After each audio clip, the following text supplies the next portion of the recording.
Hai semua, selamat datang. Hari ini saya akan mengajar anda matematik menggunakan konsep peteminda. Apa yang menarik adalah hanya satu peteminda untuk satu topik. Wow, interesting kan?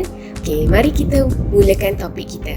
Saya akan mulakan dengan topik pertama tingkatan 1 matematik iaitu nombor nisbah. Dalam topik nombor nisbah, anda akan belajar integer. Integer boleh dibahagikan kepada integer yang positif dan juga integer yang negatif. Semasa anda berada di sekolah rendah, anda kebanyakannya mempelajari integer positif sahaja. Okey, bila anda naik ke sekolah menengah, anda akan belajar integer yang negatif. Selain itu, anda akan belajar sifar. Sifar terletak di mana di atas garis nombor? Tahukah anda? Betul, sifar terletak di tengah-tengah. Di sebelah kanan adalah nombor yang positif, di sebelah kiri adalah integer yang negatif. Selain itu, anda akan belajar apa dia pecahan. Pecahan yang pernah anda belajar adalah pecahan yang positif. Tapi di tingkatan 1, anda akan belajar positif dan negatif. Itu adalah tambahannya. Tambahan adalah pecahan yang negatif. Selain itu, anda juga akan belajar perpuluhan. Sama seperti pecahan, perpuluhan boleh dibahagikan kepada dua, iaitu perpuluhan yang positif dan juga perpuluhan yang negatif. Okey? Jadi anda boleh lihat, tambahan daripada sekolah rendah adalah satu sahaja, iaitu yang negatif. Pelajar juga kena ingat, pecahan dan perpuluhan adalah bukan integer. Mereka tidak termasuk dalam kumpulan integer. Mereka ada nama mereka yang tersendiri, iaitu pecahan dan perpuluhan. Okey, so jangan jadi confused ya. Okey, selepas anda belajar kesemua tiga-tiga ini, integer, pecahan dan juga perpuluhan, anda akan belajar bagaimana untuk menyusun atau melengkapkan kesemua tiga-tiga ini atas garis nombor.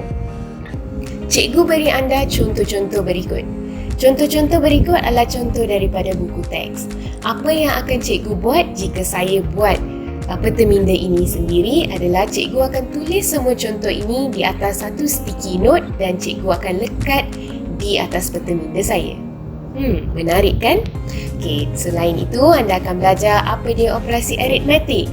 Anda kena tahu operasi aritmetik terbagi kepada 4. Yang pertama adalah tambah dan tolak. Contoh yang pertama yang akan cikgu bagi adalah contoh yang paling senang yang pernah anda belajar di sekolah rendah. 8 tambah 3. Apakah jawapannya? Bagus. Jawapannya adalah 11. Contoh yang kedua pula melibatkan nombor yang negatif dan juga nombor yang positif. So, negatif 2, positif 4. Positif 4 bermaksud kita bergerak ke sebelah kanan 4 kali. Jadi jawapannya 2. Okey, contoh yang ketiga, kita tidak boleh selesaikan lagi selagi kita tidak belajar apa dia darab dan juga bahagi. So, dalam topik darab dan bahagi, anda akan belajar kalau negatif bertemu negatif, dia menjadi positif. Positif, positif, positif. Negatif, positif, negatif. So, cara nak ingat adalah kalau dia simbol sama, dia menjadi positif. Simbol lain menjadi negatif. Sekarang kita patah balik ke soalan C. Kurungan maksudnya darab. Jadi negatif bertemu negatif akan menjadi positif. Jadi negatif 4, positif 6. Apakah jawapannya? 1, 2, 3, 4, 5, 6. Jadi dia bergerak 6 kali ke sebelah kanan. Jawapannya adalah bagus. 2. Jawapannya adalah 2. Okey, selepas anda belajar semua ini, anda akan belajar apa dia nombor nisbah. Inilah topik tingkatan 1, nombor nisbah. Okey, nombor nisbah adalah nombor yang boleh ditulis dalam bentuk P per Q, iaitu pecahan. Tidak kisah pecahan itu adalah pecahan wajar ataupun pecahan tidak wajar. Kalau anda lihat, contoh yang pertama adalah nombor bercampur. Jadi kita tukar kepada pecahan tidak wajar. Kalau negatif 9 pun nombor nisbah sebab negatif 9 adalah per 1. Jadi dia merupakan nombor nisbah. Okey, 7.65 cikgu boleh tukar kepada nombor bercampur dan cikgu tukar kepada pecahan tidak wajar. Apa kata 2.3333? Macam mana kita nak tahu dia adalah nombor nisbah? Cuba guna kalkulator. Tekan nombor itu dan tekan sama dengan apa yang anda dapat lihat. Jika anda mendapat jawapan yang sama, 2.3333, itu bukan nombor nisbah. Kalau anda dapat dalam pecahan, barulah dia nombor nisbah. Okay, so kalau anda suka video cikgu, klik pada subscribe. Okay, seterusnya dalam topik nombor nisbah, anda akan belajar hukum aritmetik. Okay, hukum aritmetik ni walaupun dia nampak macam banyak, hukum ini akan menjadikan kerja anda lebih efisien. So, hukum yang pertama yang anda akan belajar adalah hukum kalis tukar tertib. Tukar tertib bermaksud kita tukar tempat dia. Jadi 2 cikgu tukar bersama dengan 5 sebab kalau 2 saya darab dengan 5 dia menjadi 10. Bukankah kalau sifir 10 dia senang nak jawab? Kan? Sebab itu hukum kalis tukar tertib ni dia senang. Kita tukar tempat dia. Selain itu, anda akan belajar hukum kalis sekutuan. Sekutuan bermaksud kita kumpulkan dia. Kita kumpulkan dia dan kita letak dalam satu bakul. Itulah maksudnya. Okey, seperti 2 darab dengan 5, saya kumpulkan, saya letak dalam satu bakul ataupun saya tulis dalam satu kurungan. Okey, selain itu, anda akan belajar hukum kalis, apa dia? Very good. Hukum kalis agihan. Okay, dalam hukum kalis agihan, ini bermaksud nombor yang paling besar cikgu akan pecahkan dia. Dalam situasi ini, 2030 cikgu tukar kepada 2000 tambah 30. Okay, lepas itu 5 pula saya darab 2000 tambah 5 saya darab dengan 30. Kalau ada banyak sifar di belakang, senang untuk anda darab. Okay, dan akhir sekali anda akan belajar hukum identiti. Hukum identiti banyak melibatkan nombor 1 dan juga nombor sifar seperti yang anda lihat di skrin anda. Okey? Dan kebanyakan soalan dalam matematik anda akan menggunakan 3 hukum, iaitu kalis tukar tertib, kalis sekutuan dan kalis agihan. Faham murid-murid?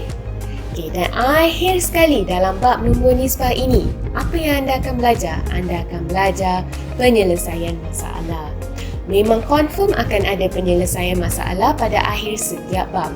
Penyelesaian masalah ini akan melibatkan soalan-soalan yang senang, aras yang rendah dan juga aras yang tinggi, iaitu soalan jenis kibat.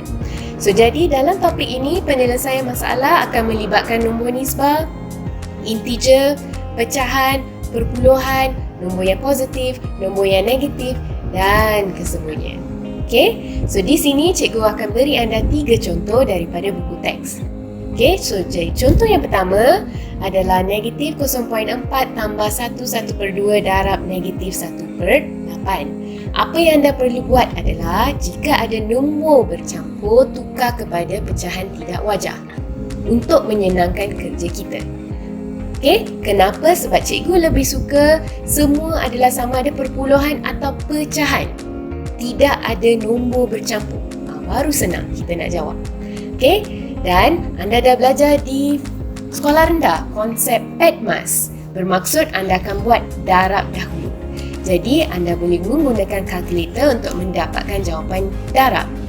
Lepas itu anda akan membuat positif bertemu dengan negatif. Ingat tadi kita buat satu contoh di mana positif bertemu negatif dia menjadi negatif.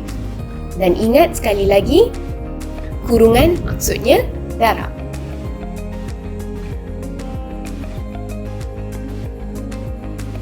Okay, contoh yang seterusnya yang akan cikgu beri pada anda adalah contoh penyelesaian masalah yang melibatkan perkataan. Okay, dalam contoh ini kita ada 1.85. Okay, dia bergerak ke kiri sebanyak 1.85 meter. Okey, selepas itu dia bergerak ke kanan 4 langkah dan setiap langkah adalah 0.65 meter. Jadi, kalau satu langkah 0.65, 4 langkah adalah berapa?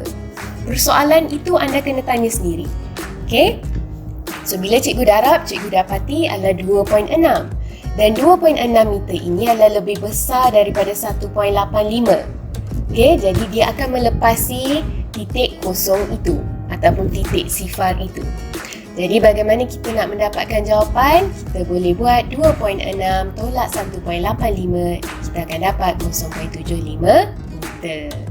Okay, dan akhir sekali, cikgu akan tunjukkan kepada anda soalan nombor 10. Okay, dari H, dia akan naik sebanyak 9.8 meter. Okay, so itu adalah 2 tingkat.